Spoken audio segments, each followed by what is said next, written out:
চলে এলাম আপনাদের সামনে একটা ফলের টেস্ট রিভিউ তুলে ধরবো বলে।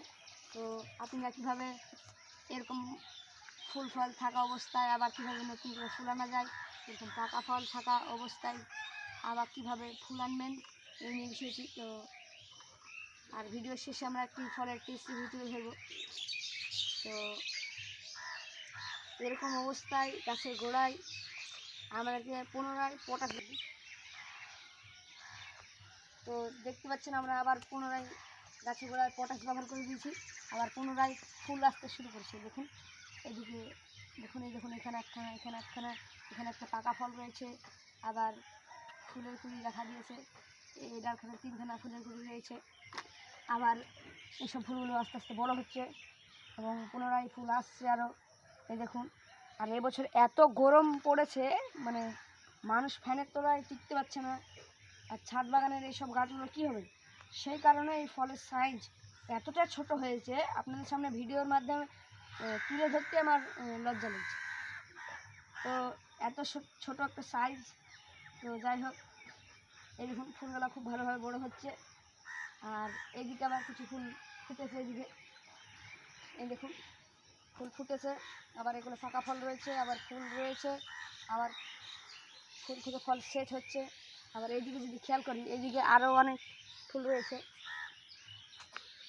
এই দেখুন আরও অনেক ফুল রয়েছে। আমি এখানে এরকমভাবে দিয়েছি কারণ বৃষ্টিপাত হয়েছিল, আমি ফুলগুলোর চারিদিকে ঢেকে রেখেছিলাম, তবু এর ভার মানে এর ওজনের কারণে এটা ভেঙে পড়ে যেতে পারত, সেই কারণে আমি পাট কাটি দিয়ে এরকমভাবে আমি ধরে রেখেছি।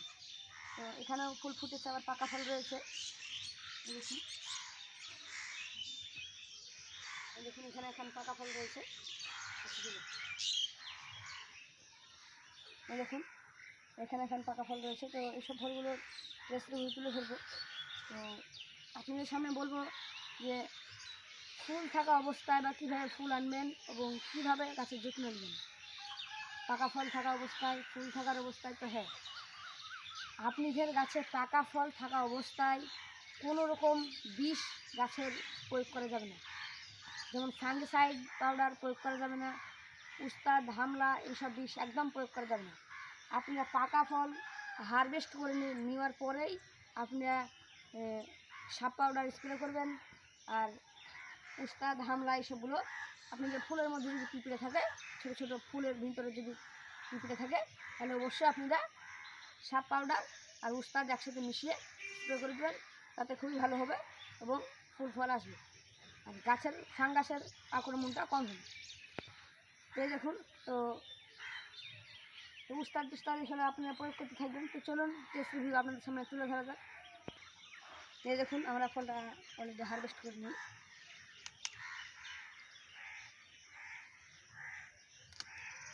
আপনাদের সামনে ফলটার সাইজ এতটা ছোট হয়েছে বলে বোঝাতে পারবো না, অতিরিক্ত রোদ গরমের ফলে এটা হয়েছে। তো ওইদিকে আর একখানা ফল রয়েছে, সেটা আমরা হারভেস্ট করি। এই দেখুন ফলটা আমরা হারভেস্ট করে নিই।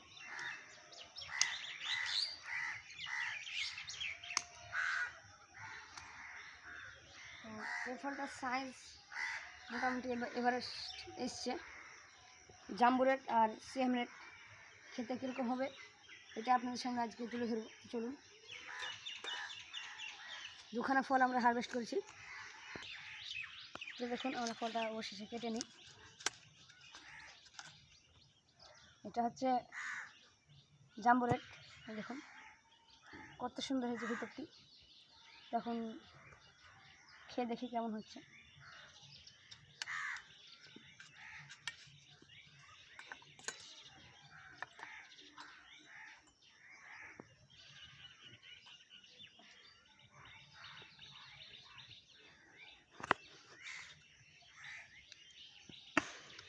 যথেষ্ট মিষ্টি হয়েছে, আরও কিছুদিন রাখলে আরও অনেকটা মিষ্টি বাড়তো। চলুন এই ফলটি খেয়ে দেখি। এটা হচ্ছে সিএম রেড। সিএম রেড কিন্তু অনেকটাই মোটা হয় এবং অনেকটাই বড় হয়। তো এটা কিন্তু সেরকম হয়নি, কারণ অতিরিক্ত রোদ গরমের ফলে এবং আমার গাছটা অতিরিক্ত ফাঙ্গাস লেগে গেছিলো এবং ফাঙ্গাসের কারণে এই ফলটি এতটা ছোট হয়ে গেছে, একদমই ছোট। চলুন কেটে দেখা যাক।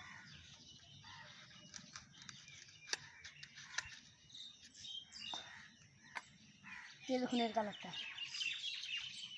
একদম অসাধারণ হয়েছে, কালারটা খুবই ভালো। তো চলুন এটা কেটে খেয়ে দেখা যাক।